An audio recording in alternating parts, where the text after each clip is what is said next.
Hello, welcome to Drugs Unwrapped. I'm Rob, and today I'm thrilled to have a very special guest with me today.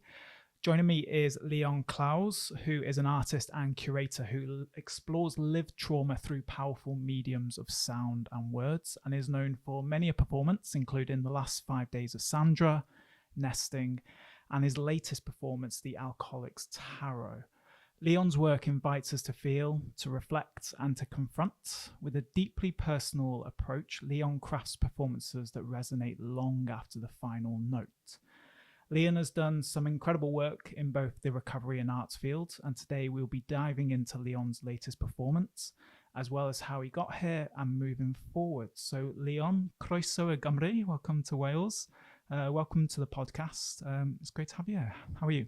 I'm good. Thank you, Rob. Thank you for inviting me. It's great to be here. So as mentioned at the top there, so we'll get straight into it. So your latest performance, The Alcoholic's Tarot. So are you able to just explain where that originated from and ultimately what the performance is all about? Yeah, it's been a project that's taken about 2, 3, 4 years maybe. And it started my early recovery. Yeah, it would be coming up to 4 years because I went to AA, started going to AA in August 2021.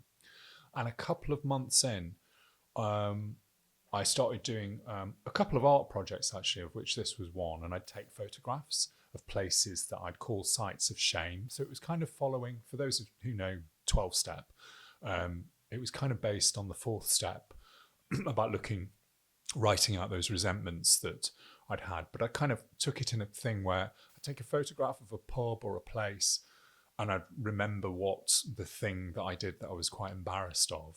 And then I displayed these photographs in an exhibition that I was in with another artist, Emma Hewitt. And during that exhibition, somebody pointed out to me that these looked like beer mats. So, because they were the size of photographs that you take on a mobile phone, basically, with the caption on of, whatever embarrassing thing or boring thing that I'd done while under the influence of alcohol or drugs. So then I went to various festivals and conferences and got people to create beer mats, or queer mats as I called them. So they're blank beer mats where they shared their moment of shame or about what they'd done while under the influence of alcohol or drugs and what they'd perhaps regretted. And so that then became a kind of display. And I thought, how can I make these into something where I can have an exchange with a one-to-one and with small audiences? And I'm quite a fan of the tarot, and the top 22 cards, the major arcana, are particular archetypes. And it made sense to kind of invert those archetypes based on my own research and there've been about 100 people who'd made these queer mats. So rather than put their personal stories into this piece, it became this idea of taking the archetypes of the tarot, and so taking the Fool, which is the first card of the major arcana, and turning it into the complete Fool, because that's what you do when you've had a few too many or whatever. And so that's what I've done with them. And I do readings one-to-one, and I've been doing that at various festivals last year. And then the opportunity here at Volcano is to do this with a small audience, which is what I'm doing. Lovely. So there is a bit of participation then? Oh, it's all participation. Yeah. I like when people arrive, I'm going to ask them to make their own queer mats. And I've got it displayed in the theatre so that it's the hanging garden. The joke being that you're hanging if you've got a hangover. Okay. Which I'm reliably assured it translates. I thought it was a Midlanders because I'm originally from the Midlands in England, but I'm told that it means the same thing here in Swansea as well when you're really hanging. Kind of thing. So I think it's quite a common UK term, isn't it? So people will be invited to make their own queer mats, and then I'll take them into the fortune teller's room. And then for those who are willing, you're not forced to have to do this, but so I'll be judging it outside because it might be that just 1 or 2 people want to have their tarot readings done, in which case then they will get that. But if everybody also wants a tarot card, they will also get that. I'll just kind of judge it as we go in.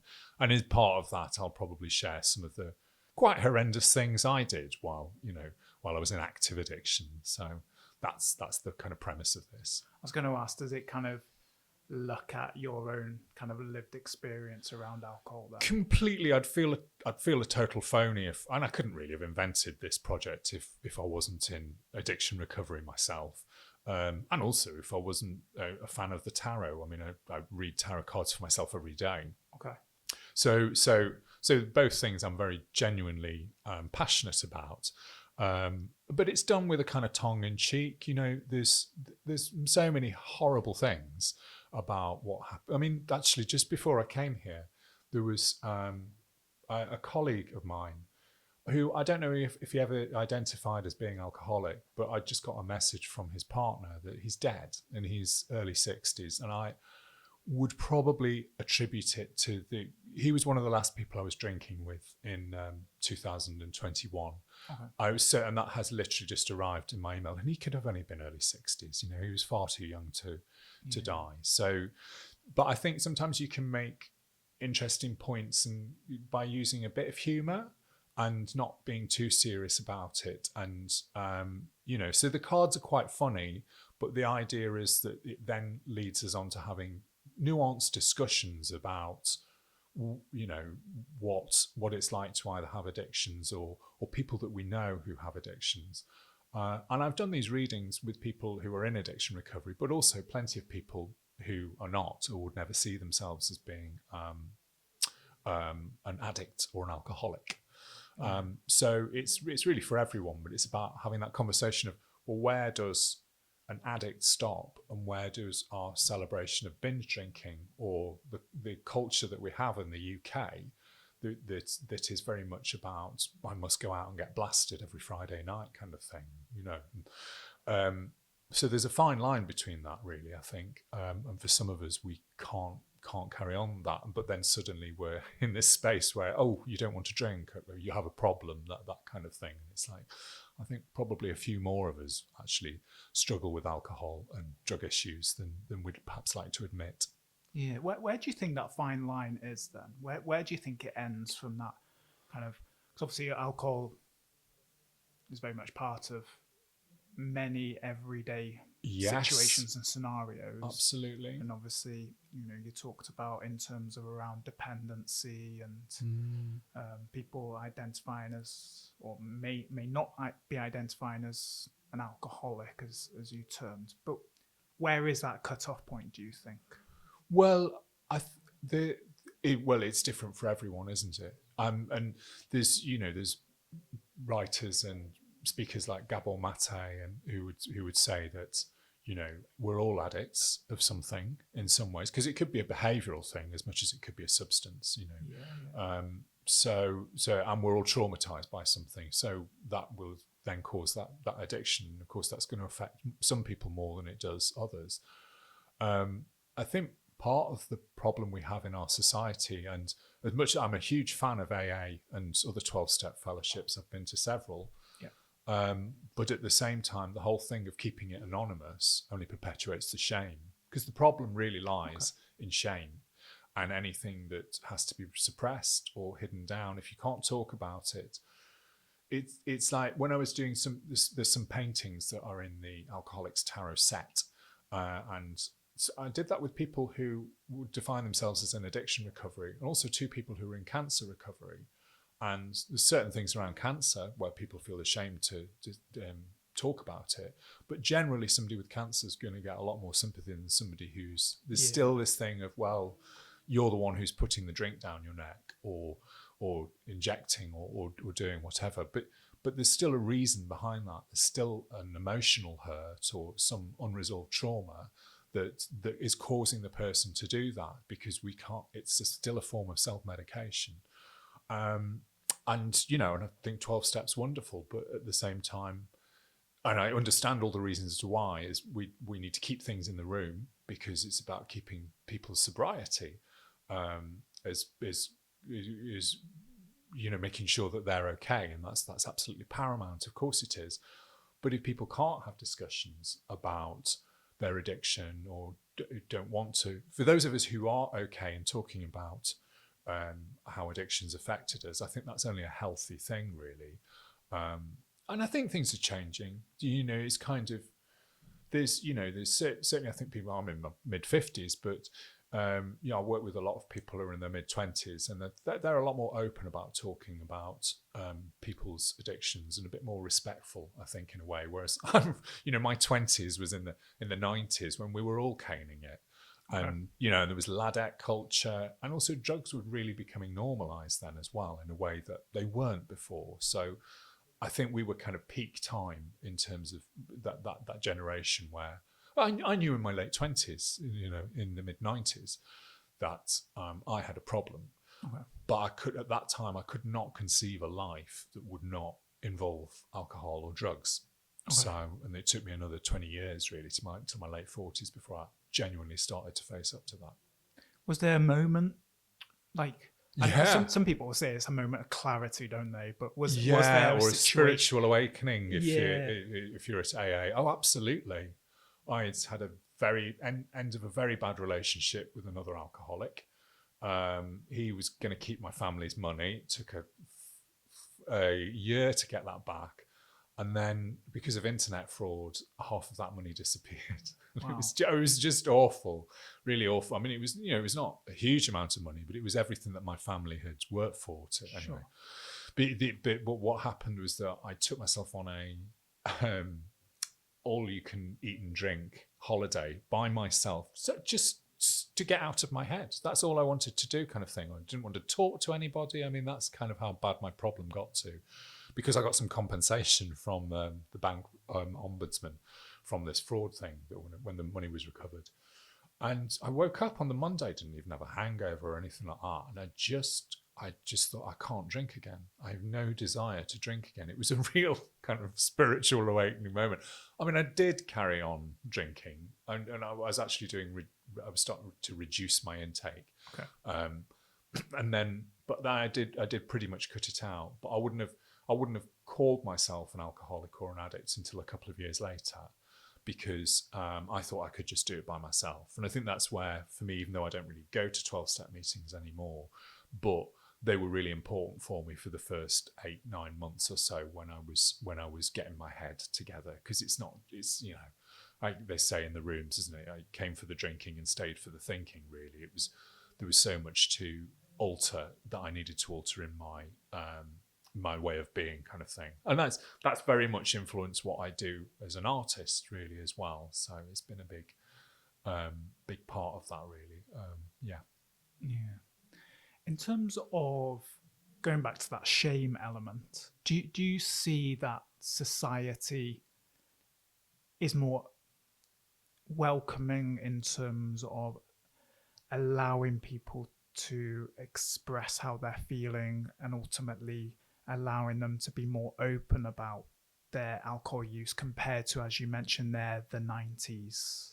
Do you see that society has changed in terms of how we do view people who are affected by a wide variety of behaviours, including like alcohol and substance use? I think there is gradual change happening for sure. I mean, there must be something happening that there is a considerable business now of non-alcoholic drinks. That's been a real shift, and I'm seeing it in my generation a lot more. People in their 50s. I've met quite a few people who certainly wouldn't have defined themselves as being alcoholic anymore, but they're like, I'm done with drinking. Because actually, as you get older anyway, you don't bounce back in the same way. The hangovers are absolutely terrible.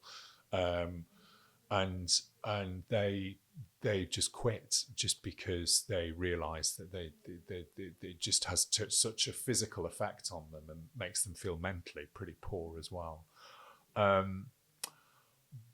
But shame is such a terrible thing, I mean, I've worked in the arts for quite a long time, and in charities as well, social welfare charities even through my addictions, I always held a job, kind of thing, and I'm not somebody who's been into rehabilitation. Okay. But I would be one of those many people who would be classified as like a managing alcoholic. What's the phrase? Functioning alcoholic. Yeah. I wasn't really functioning. I was sitting at work, like nursing a hangover most days and getting by on the minimum. But every time we'd have events, it was just sometimes it was inconceivable that you'd have an event that, and I don't know whether that's a particularly English thing as well, but we just can't talk to one another if we haven't had a drink. Yeah. And I mean, the worst kinds of events usually for me now, and I'd really try and avoid them, is weddings. I mean, they go on all day. Yeah. And I would be really hammered at weddings because it's an all day drinking kind of thing. I find them really difficult to, I can't get past kind of like 7 o'clock at night kind of thing. I'm more than done with that because it's part of our rituals. And, I don't know what the answer to it is, because it's like, I shouldn't be denying other people the joy of having a drink, and that's not none of my business. But at the same time, there has to be other ways that we can let our hair down and just be okay about being in social situations that doesn't involve drink. But for somebody like me, it means not having a drink at all. There's just no way I can do that anymore because I know what it will lead to, and so. Yeah. I don't know if I answered your question there, actually, Rob, but I went off into tangent. No, absolutely fine. I do think, especially our relationship with alcohol, personally, in terms of my perception, is changing. Even compared to like 10 years ago. Obviously from a services provision, maybe not so much because alcohol is number one in terms of what people come to our services to seek support around. But I think, you mentioned likes of non-alcoholic drinks available, compared to what was available 10 years ago around that, significantly changed, and I think we did an episode around actually probably a year or two ago, and, there seems to be a lot more emphasis on just kind of general well-being and fitness and, and many other kind of parts of life that, alcohol doesn't necessarily have a place anymore, so to speak. But for you then, Leon, in terms of I know you mentioned the arts and obviously kind of the top, we mentioned different performances, just a handful of performances that you've kind of been involved in, but what helps you in terms of, obviously you mentioned AA,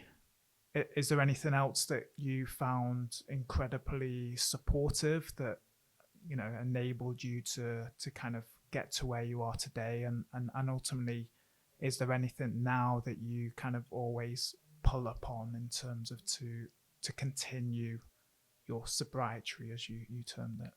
There's a really good book, Bern van der Kolk, The Body Keeps the Score, and all of it's obvious. All of it is that we know all of this stuff about well-being is try and eat well, sleep well, create. I mean, that's a big part for me, and that was me starting to write my own story and perform and write music again was the place where I started really in terms of my recovery. That was a couple of years before I started going to AA. So it's doing all of those sensible things that now I'm comfortable, with nearly 4 years of continual sobriety and another couple of years before that was pretty, was where I was getting used to it. I take great joy in doing that. But I mean, I'm certainly not perfect. I mean, it's I've been having a great time while I've been here. But on the one hand, I'm finally luckily getting into health and fitness. I mean, this is something I've dreamed about. So I went for a 19-kilometer run yesterday, and that was great. But the payoff, and I put this down, I think addictions are like whack-a-mole. So you knock one down and then other ones come up. So, you get into sex because you don't want to, because you're not drinking, was something I've managed to get over now. But I've been eating like a hog. Do you know what I mean? Okay. So I know that it's because there's some certain pressure for me to do performances, which I know will go fine and everything like that. But because of how I feel about me inside, then I know that I'm, the one thing I will do is eat, kind of thing. So I've been eating a lot of crap, and I really, really just, so, and I know that's why I'm doing it. And at least I've been going for the runs as well, kind of thing. You know what I mean? And that's been good for clearing the head. But it's a continual work in progress. I'm sure it is for all people in different ways. You know, whatever they feel sensitive about, or feel under pressure about. You know. And I've been really thinking about that this week, because I'm having the best time here. I'm loving being in Swansea. Volcano Theatre, just so nice, and everybody I've come across in Swansea, I've had such a nice time. But still, that part of me inside just feels inferior and not good enough, and all of those kinds of things, you know. Okay. So that's probably not the best advert for the. I mean, I know I'll be fine when I do the performances, you know, but the anxiety of it before and the leading up to it, and this idea that it won't be as perfect as it can never possibly be anyway. So all I can ever do is really try and sleep well. I think that's absolutely critical. You know, if I've had a good night's sleep, I'm in a good place, kind of thing. So that I think that's paramount above everything else. And then trying to at least, you know, eat reasonably well, exercise, and create. That's the big thing for me. I wrote some music for music and kind of sound design for the Alcoholics Tarot this week. Yesterday, and I was listening back to it this morning. I'm like, yeah, I really like that. That really, and I lost a couple of hours just doing that, because I really enjoy going into the flow of that kind of creating and creativity. Yeah. Would you class yourself as an artist, a creator? What would if you were to give yourself a title? What would that be? I think somebody said to me the other day that I'm a storyteller. Okay, and I think that's what I do, so and that can involve making a film, or it can be doing a performance, or writing a piece of music. And what I'm doing with the Alcoholics Tarot is kind of engaging with people with their stories and then sharing some of mine. But the underlying story of it is about, you know, what is the place of alcohol in our society, and why are we so reliant on it, and what. And I mean, AA is a fantastic place to go to for stories. Do you know what I mean? They're the most incredible storytellers that I've ever seen. But I'll kind of approach it in a way that isn't necessarily like I'm going to sit and read. I have done actually sit and read stories to people. That's been part of it. But that's what I do in my artistic practice. Is generally it's about stories. So has that been your whole career? Have you always been involved, or is it a relatively new part of your life? No, when I was in my mid-20s, because my addiction creep was very slow. So I was probably quite late really in terms of like smoking and drinking and getting into weed and things like that. I would be like 17, 18. And I was doing really well. I was trained in music originally. When I went to London, I went to university, got a grant, and because you could do in those days, and I was doing really well. I was a musician, composer, writing music for plays in Glasgow, and I was in pop bands and things. And then I just started. I didn't realise until years later, but because it's quite expensive to be drinking the kind of volume I was drinking, I needed a job. I couldn't exist as an artist, because it's a lot. There's not much money in it, and it's very patchy in terms of income, kind of thing. So I worked in arts and social welfare charities, and was doing administration for many, many years, and absolutely resented the job and hated it. I did it for like 30 years, just so as I had the money in the bank so I could always go out and get mullered every night of the week. You know, by the time it got to my 40s. But then when I got into recovery, or the early days of recovery, the first thing I wanted to do was to start to create again.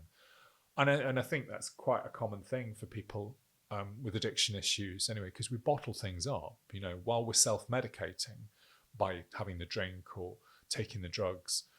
At the same time, we're not letting those stories out. So I know I'm certainly not the only person that suddenly has this urge to write a poem or write a song or get involved in some kind of artistic activity. But I chose to take the not so easy path try and pursue that as a career. And so far, luckily, for kind of 4 years into that, 4 or 5 years into that, I'm doing okay actually. So yeah. And you've since gone on to co-found the Addiction Recovery Arts Network. That's correct. Yeah. So I co-founded that with Cathy Sloan, Dr. Cathy Sloan, who is my supervisor at London College of Music. I did a PhD, which I've just handed in actually yesterday with the corrections. So that's a nice weight off my mind. And Alex Mazonovic, who is an editor, and he is also a musician in recovery himself, and he's involved in New Note Orchestra, who are down in Brighton. And the three of us, along with other people on the board, Zoe and Molly and Sarah and Bernie, I've all been involved in addiction. I didn't know there was such a thing as addiction recovery arts until I met my supervisor, Dr. Cathy Sloan, and she used to run Outside Edge Theatre in London, which still goes strong. And so there was all these people who were either in recovery themselves or working with people in addiction recovery and doing things like dance. Like there's a Liverpool company, Fallen Angels Dance Theatre, or there's the Arts Festival in Manchester, the Recoverist Festival run by Mark Prest, who runs Portraits of Recovery. And so through my college work, I got to meet these people and work with all these really brilliant people, working in all different ways with people in addiction recovery. And and then we started a magazine called Performing Recovery. So that's kind of the public face. The network is about putting people together. And that's the name of the charitable interest company. It's a KIC, so it's like a non-profit. But what we do is we publish a magazine that's free. We get little grants wherever we can, kind of thing, to make this happen. And so we write about people who are either artists who are using addiction issues as part of their work, or happen to be in recovery, or are working with people in addiction recovery. And so that comes out. We've just had an issue out this last week, and that's how you find us on Instagram and Facebook, is on Performing Recovery. So the Alcoholics Tarot. So where can people see that? So this week I'm at Volcano Theatre in Swansea, and that is the first performance is 8:00 on Thursday night. I think one of the Friday night performances is now sold out, but there'll be one at 8:00 on then, and then there'll be two on Saturday afternoon as well. And then after that, I'll be doing Alcoholics Tarot readings as part of a play that's taking, well, it's after the play, it's not in the play as it were, but it's there's a play that's coming over from the US called The White Chip by a playwright and theatre director, Sean Daniels, and it's making its UK premiere in Southwark Playhouse Borough, which that starts in July the 9th and runs till August the 16th. So if you come to see that play, then I will be there doing Alcoholic Tarot readings and as in the bar basically afterwards. And I'm applying to other places to do the Alcoholics Tarot elsewhere, but there's nothing confirmed just yet. But it's quite a popular thing, so I might be. I can't really say any of the others because until I get offered the places, then they might not happen. So but I'm sure it will have a shelf life beyond this week and what happens in the summer in London. Leon, thank you very much. Pleasure. So it's been a really great conversation. Thank you, Rob. Really appreciated it. Yeah. It's been a pleasure to talk to you, and thank you for taking the time out ahead of your busy schedule over the next few days. Better go and finish. I'm fixing cushions and blinds today, but that's what I'm in, which makes sense when you see the room that I'm in. Yeah. But good luck with it.